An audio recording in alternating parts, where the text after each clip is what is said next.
अब देखो बच्चों, अब हम आ जाते हैं फिनॉल की नेक्स्ट केमिकल प्रॉपर्टी में, और ये है कौन सा, electrophilic substitution reactions of phenol.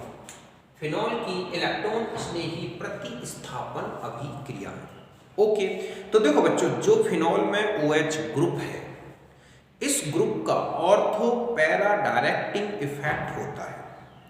ये जो ग्रुप होता है ये बेंजीन रिंग की ऑर्थो और पैरा पोजीशंस में इलेक्ट्रॉन डेंसिटी इंक्रीज कर देता है।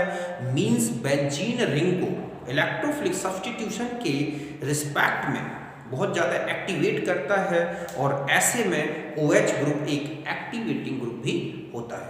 ओके, तो यहाँ पर हम फिनॉल में जो इम्पॉर्टेंट इलेक्ट्रोफिलिक सब्स्टिट्यूशन रिएक्शंस हैं उनको डिस्कस करेंगे। ओके, तो फिर स्टार्ट करते हैं। तो देखो, ये है फिनॉल, ये कहलाती है इसकी ऑर्थो, ये है मेटा, और ये क्या है, पैरा।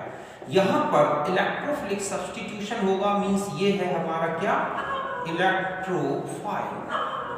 ओके, इलेक्ट्रोफाइल वही होते हैं जो इससे पहले भी आपने देख चुके। नाइट्रो ग्रुप हो सकता है, SO3H है, हेलेनियम आयन है, R+ है, RCO+ है, CO2 है, CH डबल बॉन्ड NH है, CHO ग्रुप है। इस तरह के ये इलेक्ट्रोफिलिक ग्रुप्स होते हैं। ये बेंजीन रिंग में जो ऑर्थो और पैरा पोजीशन में हाइड्रोजन है, इनको सब्स्टिट्यूट करेंगे, और ये जो ग्रुप है किसी कैटालिस्ट की प्रेजेंस में ये रिएक्शन होती है। ओके, तो आप देखेंगे कि फिनॉल में इस तरह का सब्स्टिट्यूशन होगा। OH, एक तो ये है ऑर्थो प्रोडक्ट, ओके, और एक क्या होगा यहाँ पर, पैरा प्रोडक्ट।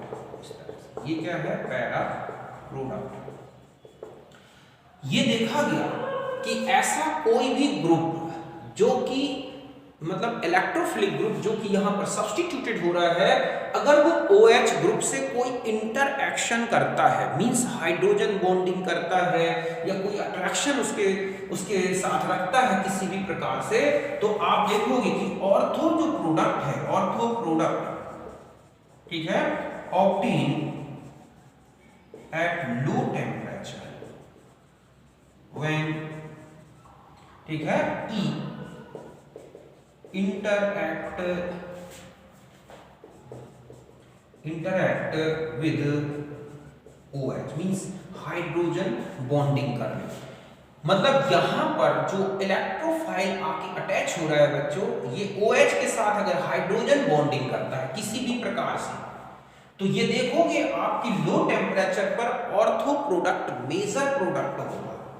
ओके, जैसे कि यहां पर CHO हो, E ग्रुप अगर CHO है, SO3H है, COOH है, ठीक है, या NO2 है, इस तरह के जो ग्रुप्स हैं, ठीक है, at low temperature ortho product जो होगा इनका आप देखोगे ये क्या होगा, मेजर होगा। ऐसा क्यों? क्योंकि ये ग्रुप अगर इसके साथ हाइड्रोजन बॉन्डिंग करते हैं, इसमें इंट्रामोलिकुलर हाइड्रोजन बॉन्डिंग होगी, तो ऐसे में ये जो कंपाउंड है वो ज्यादा स्टेबल हो जाएगा। तो आप देखोगे राइमर-टीमान रिएक्शन है, उसमें सैलिसल्डिहाइड ऑर्थो पोजीशन में ही CHO ग्रुप जुड़ता है, ठीक है। इसके अलावा कोलविसिमिट रिएक्शन देखोगे, उसमें COOH ग्रुप ऑर्थो पोजीशन में ही जुड़ता है। ओके, SO3H देख लो, 25 डिग्री में जब आप SO3 इसमें रिएक्शन कराते हैं तो ऑर्थो प्रोडक्ट ज्यादा प्रोडक्ट बनता है। ऐसे ही नाइट्रेशन में हाइड्रोजन बॉन्डिंग के कारण ऑर्थो प्रोडक्ट ज्यादा मेजर बनता है लो टेम्परेचर पर। तो ये लो टेम्परेचर पर अगर कोई प्रोडक्ट बनेगा तो उसमें ऑर्थो जो है प्रोडक्ट ज्यादा स्टेबल होगा। रीजन है उसमें हाइड्रोजन बॉन्डिंग। तो समझ गए बच्चों कि यहाँ पर जो मैंने लिखा है कि कम ताप पर ऑर्थो उत्पाद मुख्य उत्पाद होता है जब यह OH समूह से कोई अन्योन क्रिया कर लेता है या Hb हाइड्रोजन बॉन्ड बना देता है। जैसे कि CHO ग्रुप है, SO3OH है, SO3H है, COOH है, NO2 है। आप देखोगे कि ये जो ग्रुप है लो टेम्परेचर पर ये प्रोडक्ट्स इनके ऑर्थो पोजीशन पर ज्यादा स्टेबल बनते हैं। सैलिसल्डिहाइड, सैलिसाइलिक एसिड 25%, ठीक है, सल्फोनिक एसिड, जस्ट NO2, ये ऐसे ग्रुप्स हैं जो हाइड्रोजन बॉन्डिंग करते हैं।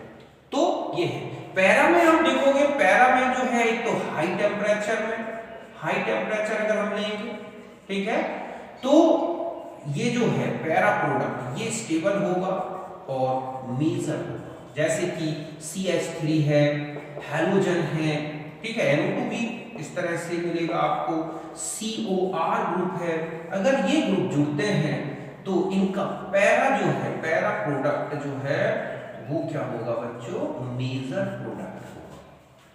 इतना सा ध्यान रखना है कि हाई टेम्परेचर पर आप देखोगे जैसे कि और SO3H है, ये भी हाई टेम्परेचर पर ज्यादा स्टेबल प्रोडक्ट बनाता है पैरा पोजीशन के साथ। तो इस तरह के ग्रुप्स अगर फिनॉल में सब्स्टिट्यूटेड होंगे तो ध्यान रखें कि ये ग्रुप पैरा पोजीशन में ज्यादा मेजर प्रोडक्ट्स बनाते हैं। इस तरह के ग्रुप्स अगर ऑर्थो पोजीशन में सब्स्टिट्यूटेड होंगे तो उनका मेजर प्रोडक्ट ऑर्थो ज्यादा बनेगा। ऐसा इसलिए क्योंकि ये ग्रुप्स हाइड्रोजन बॉन्डिंग कर लेते हैं और ज्यादा स्टेबल बना देते हैं। तो यहाँ तक आप समझ गए होंगे कि बेंजीन जो रिंग है, फिनॉल की बेंजीन रिंग, वो OH के रिस्पेक्ट में या तो ऑर्थो में या पैरा में सब्स्टिट्यूशन करता है। कुछ कंडीशंस ऐसी भी हैं जहां पर तीनों पोजीशन, 2 ऑर्थो पोजीशंस और एक पैरा पोजीशन, ये तीनों कवर्ड हो जाती हैं इलेक्ट्रोफाइल से, जैसे कि हाई टेम्परेचर पर fuming nitric acid, sulphuric acid के प्रेजेंस में अगर नाइट्रेशन कराते हैं तो आप देखोगे कि 2,4,6 ट्राई नाइट्रोफिनॉल बनता है, पिक्रिक एसिड बन जाएगा। जस्ट ऐसे ही हैलोजनेशन एक्वस मीडियम में कराओगे तो आप देखोगे 2,4,6 ट्राई हैलोफिनॉल बनते हैं। तो वो कुछ अलग प्रोडक्ट्स हैं, उनकी रिएक्शंस को हम और उनको भी डिस्कस करेंगे। अब हम आते हैं यहाँ पर कि ये जो रिएक्शन है ये ऑर्थो पैरा पर ही क्यों हो रही है। ओके, तो मैंने अभी आपको बताया कि जो OH ग्रुप है ये कैसा ग्रुप है बच्चों, ऑर्थो पैरा डायरेक्टिंग ग्रुप है। कैसा है, ऑर्थो पैरा डायरेक्टिंग ग्रुप। ऐसा इसलिए होता है क्योंकि जो OH ग्रुप है वो इलेक्ट्रॉन डेंसिटी कहाँ इंक्रीज कर देता है, ऑर्थो या पैरा पोजीशन से। यहाँ पर अगर हम OH ग्रुप ऐसे ये है, हम इसका रेजोनेंस इफेक्ट देखें प्लस R इफेक्ट, तो आप देखोगे कि इस तरह से ये कहां पर इलेक्ट्रॉन डेंसिटी इंक्रीज कर रहा है, ऑर्थो में पहले, फिर रेजोनेंस इफेक्ट आएगा तो पैरा में। ओके, OH प्लस, और इसके अलावा आप देखोगे कि यहां पर ये इस तरह से सब्स्टिट्यूशन में तो 2 बार ऑर्थो में डेंसिटी और 1 बार पैरा में। तो ये ऑर्थो पैरा डायरेक्टिंग इफेक्ट है। अगर इसमें हम बेसिक मीडियम ले लें जैसे कि NaOH, तो ये सब्स्टिट्यूशन और फास्ट होता है क्योंकि फिनॉक्साइड आयन बहुत जल्दी इलेक्ट्रॉन डेंसिटी इंक्रीज करता है। तो ये तो हटाएं अभी। तो इस तरह से यहाँ पर ये जो इफेक्ट दिख रहा है ये क्या है, ऑर्थो पैरा डायरेक्टिंग इफेक्ट। समझ गए बच्चों, इस तरह से। तो यहाँ पर ऑर्थो पैरा पोजीशंस में अब यहाँ पर कोई भी इलेक्ट्रोफाइल आएगा, ओके, यहाँ पर H है यहाँ, तो या तो यहाँ अटैक करेगा या यहाँ, ये डिपेंड करता है कि ये किस तरह का ग्रुप है। अगर हाइड्रोजन बॉन्डिंग वाला ग्रुप है तो ऑर्थो पे, तो यहाँ पर इस तरह से आप देखोगे कि यहाँ इलेक्ट्रोफाइल में बॉन्डेड हो गया और यहाँ क्या आ गया, पॉजिटिव चार्ज। जस्ट ऐसा ही इसके साथ अगर आप देखें कि डबल बॉन्ड O और यहाँ H और ये E इस तरह से बॉन्डेड हो गया। ओके, फिर बस किसी बेस की प्रेजेंस में इस प्रोटॉन का क्या होगा, रिमूवल होगा, BH, और यहाँ पर आपको जो प्रोडक्ट बनेगा वो इस तरह से यहाँ इलेक्ट्रोफाइल दिखेगा और ये निकल गया। जस्ट ऐसा ही यहाँ पर B माइनस है, ये बॉन्ड यहाँ आएगा और ये माइनस BH, तो हमारे पास जो कंपाउंड बना वो इस तरह का होगा। तो ये ऑर्थो सब्स्टिट्यूशन हो गया, सॉरी ये कौन सा सब्स्टिट्यूशन है बच्चों, पैरा सब्स्टिट्यूशन। ओके, और ये कौन सा सब्स्टिट्यूशन हुआ, ऑर्थो सब्स्टिट्यूशन। तो मैंने अभी आपको बता दिया कि कब कौन मेजर होगा और कब कौन माइनर होगा। ओके, अब हम कुछ रिएक्शंस लेते हैं फिनॉल की इलेक्ट्रोफिलिक सब्स्टिट्यूशन से रिलेटेड। पहले आप इसे नोट कर लें।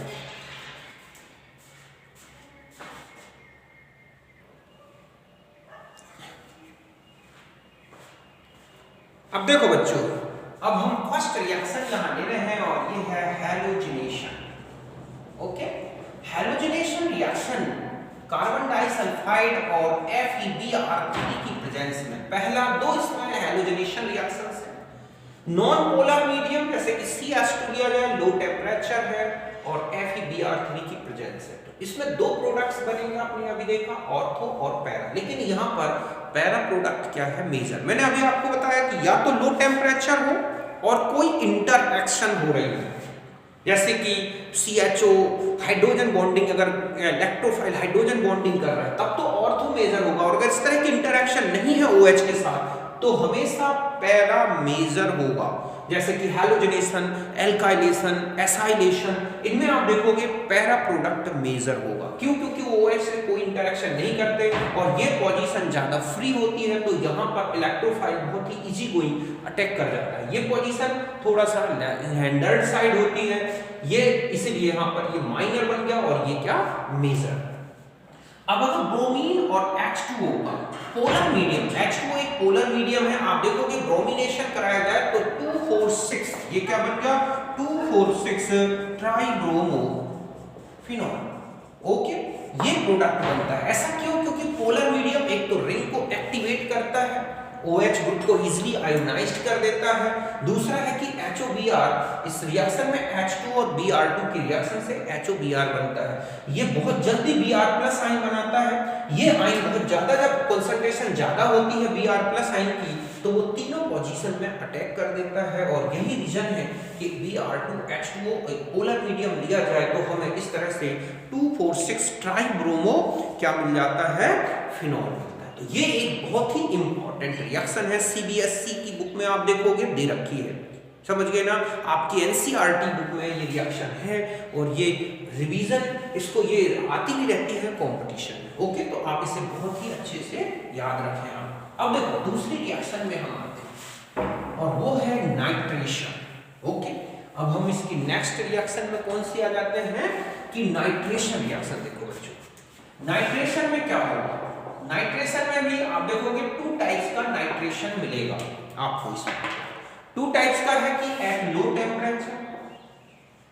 ओके, लो टेम्परेचर में अगर नाइट्रेशन कराते हैं और हम यहाँ पर नाइट्रिक एसिड डाइल्यूट यूज करते हैं HONO2, लगभग 5 से 10 डिग्री सेंटीग्रेड मींस 283 केल्विन के आसपास का टेम्परेचर रखते हैं, तो हम देखेंगे कि हमारे पास 2 प्रोडक्ट्स बनेंगे, या हम इसको ऐसे ले लें, ये है NO2 और OH प्लस, यहाँ पर OH और यहाँ पर NO2। लेकिन यहाँ पर इसमें हाइड्रोजन बॉन्डिंग होती है, तो यहाँ पर ये मेजर होता है और ये क्या है बच्चों, माइनर प्रोडक्ट। समझ गए ना। ऐसा क्यों हुआ? क्योंकि यहाँ पर एक किलेशन हो गया, हाइड्रोजन बॉन्डिंग हो गई, और आप देखोगे कि ये जो है स्टीम वॉलेटाइल भी है, जबकि ये नॉन, ठीक है, स्टीम वॉलेटाइल। ऐसा क्यों? क्योंकि इसमें तो ये कौन सी हाइड्रोजन बॉन्ड है बच्चों, इंट्रा मॉलिक्यूलर HB। समझ गए ना, हाइड्रोजन बॉन्डिंग अंतः अणु HB। ओके, और इसमें मॉलिक्यूल्स जो है नॉट एसोसिएटेड, मॉलिक्यूल अपने आप में डिस्क्रीट रहते हैं बच्चों। समझ गए ना। डिस्क्रीट का मतलब क्या हुआ कि यहां पर एक मॉलिक्यूल का दूसरे से कोई लेना देना नहीं है, अपने आप में ये फ्री रहते हैं, और ऐसे में स्टीम वॉलेटाइल हो जाता है, नॉट एसोसिएटेड। इसमें क्या होता है कि आप देखोगे कि ये जो फिनॉल है, पैरा नाइट्रोफिनॉल, वो इस तरह से हाइड्रोजन बॉन्डिंग करता है। हम इसको ऐसे ले लें ONO2, ठीक है, और HO, फिर यहाँ पर इस तरह से NO2, इसी तरह से ये हाइड्रोजन बॉन्डिंग होती है, तो ये है पैरा नाइट्रोफिनॉल। समझ गए ना। मॉलिक्यूल्स क्या है इसमें, आप देखोगे मॉलिक्यूल्स आर एसोसिएटेड, ठीक है, एसोसिएशन हुआ तो ये एक हैवी हो जाएगा, और ऐसे में ये वॉलेटाइल नहीं होता, तो हम इन दोनों फिनॉल्स को मींस ऑर्थोनाइट्रोफिनॉल और पैरा नाइट्रोफिनॉल, इनको हम स्टीम वॉलेटाइल मेथड से इसको तो सेपरेट कर सकते हैं, और ये लिक्विड में रह जाएगा। तो NO2 क्यों है स्टीम वॉलेटाइल, ये आप समझ गए होंगे। इसमें इंट्रामॉलिक्यूलर हाइड्रोजन बॉन्डिंग है, मॉलिक्यूल डिस्क्रीट होता है, एसोसिएटेड नहीं होता, ऐसे में स्टीम वॉलेटाइल रहेगा। और इस तरह से वेपर बन के बाहर आ जाएगा। बट अगर हम पैरा नाइट्रोफिनॉल में कहें तो ये मॉलिक्यूल क्या हो जाते हैं, एसोसिएटेड होते हैं, और ऐसे में फिनॉल मॉलिक्यूल एक दूसरे से फ्री नहीं होते, और यहाँ पर फिनॉल जो है नॉन स्टीम वॉलेटाइल रहता है, मींस लिक्विड फॉर्म में बना रहेगा, वो वॉलेटाइल नहीं होगा। तो ये है लो टेम्परेचर की बात, और यहाँ पर फिनॉल के स्टीम वॉलेटाइल नेचर है। दूसरा है ये जो हाइड्रोजन बॉन्डिंग है ना इंट्रामॉलिक्यूलर, ये फिनॉल की एसिडिटी को थोड़ा कम भी करता है। अब हम आ जाते हैं कि यहाँ पर अगर नाइट्रेशन हम इसमें कराएं, इसमें HNO3 कॉन्सेंट्रेट फ्यूमिंग ले लें, ओके, और यहाँ पर कॉन्सेंट्रेट H2SO4 का यूज किया जाए बच्चों, तो यहाँ पर आप देखोगे क्या बन जाएगा, NO2 NO2 NO2, ये क्या बन गया, पिक्रिक एसिड। बट यहाँ पर बहुत ही पुअर यील्ड मिलती है बच्चों, poor yield, because nitric acid जो है, nitric acid oxidized benzene ring, समझ गए ना, कि अगर फ्यूमिंग नाइट्रिक एसिड हम ले रहे हैं, कॉन्सेंट्रेट नाइट्रिक एसिड ले रहे हैं, तो पिक्रिक एसिड बनता है, लेकिन यहाँ पर इसकी एक पुअर यील्ड मिलती है। ऐसा क्यों? क्योंकि नाइट्रिक एसिड एक स्ट्रॉन्ग ऑक्सीडाइजर है, ये फिनॉल रिंग को ऑक्सीडाइज्ड कर सकता है। अगर हमें बेटर यील्ड लानी है, समझ गए बच्चों, कैसी यील्ड लानी है, हमें एक बेटर यील्ड लानी है, तो हम इसमें बेटर यील्ड मींस 90% तक पिक्रिक एसिड लाना है, ओके। तो फिर इसमें कैसे बनाया जाए, तो इसको क्या किया जाता है, पहले सल्फोनेशन कराया जाता है low temperature, okay, HOSO3H sulphuric acid, ठीक है, फ्यूमिंग सल्फ्यूरिक एसिड, समझ गए बच्चों। फ्यूमिंग में जो है H2SO4 प्लस SO3 डिसॉल्व रहती है, तो यहाँ पर लगभग 25 डिग्री सेंटीग्रेड टेम्परेचर रखा जाए, तो आप देखोगे कि आपको ये मिलेगा मेजर प्रोडक्ट। ये क्या है, ortho hydroxy benzene sulphonic acid, okay. और फिर इसका नाइट्रेशन करा दिया जाए, मींस हम यहाँ पर ले लें कि HNO3, अब आप ले लें तो आप देखोगे कि अब जो फिनॉल ये बनेगा पिक्रिक एसिड, ये एक अच्छी यील्ड में आएगा, बेटर यील्ड में आएगा, और 99% तक क्या हो जाएगा, सॉरी 90% तक कन्वर्जन जो है फिनॉल का इसमें हो जाएगा। तो और अगर इसी का सल्फोनेशन बच्चों हाई टेम्परेचर में कराया दिया जाए 100 डिग्री सेंटीग्रेड में, तो आप देखोगे फिनॉल ऐसा बनाता है SO3H, ये मेजर बनता है H2SO4 के साथ, इसका भी वही है, HNO3 से रिएक्शन करा दोगे पिक्रिक एसिड बन जाएगा। तो फिनॉल का फ्यूमिंग नाइट्रिक एसिड और H2SO4 की प्रेजेंस में नाइट्रेशन किया गया है, और आपसे मेजर प्रोडक्ट पूछा है, तो ध्यान रखें पिक्रिक एसिड बनता है। सल्फ्यूरिक एसिड, अगर हम इसको बेटर यील्ड लानी है पिक्रिक एसिड की, तो इसमें पहले सल्फोनेशन करा दिया जाए लो टेम्परेचर पर, फिर नाइट्रिक एसिड की रिएक्शन कर दें, तो हमें एक बेटर यील्ड मिलती है पिक्रिक एसिड, ओके। यहां तक बात समझ गए होंगे, तो आप इसे नोट करें।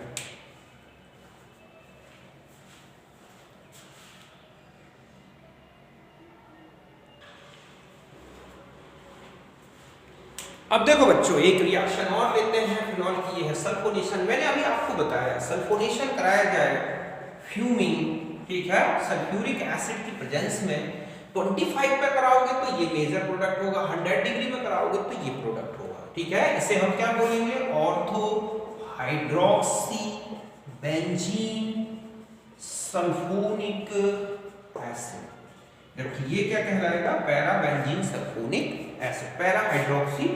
ये दोनों जो कंपाउंड्स हैं बच्चों, ये बहुत ही इंपॉर्टेंट कंपाउंड्स हैं। इनसे देखो क्या क्या प्रिपेयर्ड किया जाता है। पहले हम कुछ रिएक्शंस देखते हैं, आप देखोगे कि ये अभी आपको मैंने बताया कि अगर हम यहाँ पर ये OH और SO3H ले लें, या हम इसमें पैरा प्रोडक्ट ले लें SO3H का, और फिर इसमें हम HNO3 की रिएक्शन कराएं, ठीक है, तो हमें ये जो प्रोडक्ट मिलते हैं ये पिक्रिक एसिड बन जाता है। किसमें चेंज हो जाता है, ये पिक्रिक एसिड। ऐसा क्यों हुआ बच्चों कि सल्फोनिक ग्रुप को हम यहाँ पर एंटर कराते हैं, फिर इजी गोइंग हमें पिक्रिक एसिड मिल रहा है। ऐसा इसलिए हुआ है क्योंकि SO3H, ठीक है, डीएक्टिवेट्स बेंजीन रिंग, ठीक है, फॉर, ठीक है, टुवर्ड्स ऑक्सीडेशन विद HNO3। समझ गए ना? SO3H जैसे ही रिंग में जुड़ता है बेंजीन रिंग को डीएक्टिवेट कर देता है और ऐसे में बेंजीन रिंग नाइट्रिक एसिड से ऑक्सीडाइज्ड नहीं होती, ओनली सब्स्टिट्यूशन होने लगता है। तो चाहे ये रिएक्शन हो चाहे ये, इन दोनों से हम इसकी 90% तक जो है यील्ड मिलती है हमें। ओके, एक बेटर मेथड है पिक्रिक एसिड की प्रिपरेशन की। कौन सी? सल्फोनिक बेंजीन सल्फोनिक एसिड, जो कि हाइड्रोक्सी, तो इससे हम पिक्रिक एसिड बना सकते हैं। नेक्स्ट आता है, इसी तरह से आपने देखा होगा फिनॉल प्रिपरेशन की भी मेथड है ये, कि यहाँ पर हम OH है, ठीक है, सल्फोनेशन करा दें SO3H, और यदि हम यहाँ पर NaOH की रिएक्शन कराते हैं, ओके, तो यहाँ पर अगर आपके पास ऐसा है OH ग्रुप और SO3H है, तो यहाँ पर OH और यहाँ पर OH आ जाएगा। या अगर हम इसमें पैरा ले लें ऐसा SO3H, और यहाँ पर पहले आप देखोगे कि यहाँ आपको क्या सॉल्ट मिलेगा, इस तरह का, जो कि बाद में HCl से रिएक्शन करके, और तुम्हें यहीं पे लिखे दे रहा हूँ, ओके, यहाँ पर एसिड की, तो फर्स्ट ये लेंगे और सेकंड ये लेंगे। जस्ट यहाँ पर भी NaOH से रिएक्शन करा दें तो हमें मिल जाएगा इस तरह से क्यूनॉल। समझ गए ना? ये क्या बन गया? कैटिकॉल, इस तरह से। तो सल्फोनिक एसिड से OH ग्रुप हट जाता है, सॉरी SO3H OH से सब्स्टिट्यूटेड होता है, और इस तरह से इससे हम डाइहाइड्रिक फिनॉल बना सकते हैं। इसके अलावा आप देखोगे, अब एक क्वेश्चन इस तरह का आता है कि यहाँ पर OH है और यहाँ पर SO3H ये ग्रुप है, और अगर हम इसका ब्रोमिनेशन कराएं NaOH की प्रेजेंस में, तो आप देखोगे कि ये ब्रोमिनेशन यहाँ पर होगा। ऐसा क्यों होगा बच्चों? कि यहाँ पर तो देखो, इसके लिए ये मेटा, इसके लिए ये मेटा, इसके लिए ये ऑर्थो, तो ये सबसे इफेक्टिव है। और फिर आगे फिर और रिएक्शन करा दें हम यहाँ पर Br2 और NaOH की एक्सिस में ले लें ये, तो आप देखोगे कि फाइनली आपको यहाँ पर क्या मिल जाएगा, इस तरह का ट्राइब्रोमो कंपाउंड भी बन सकता है।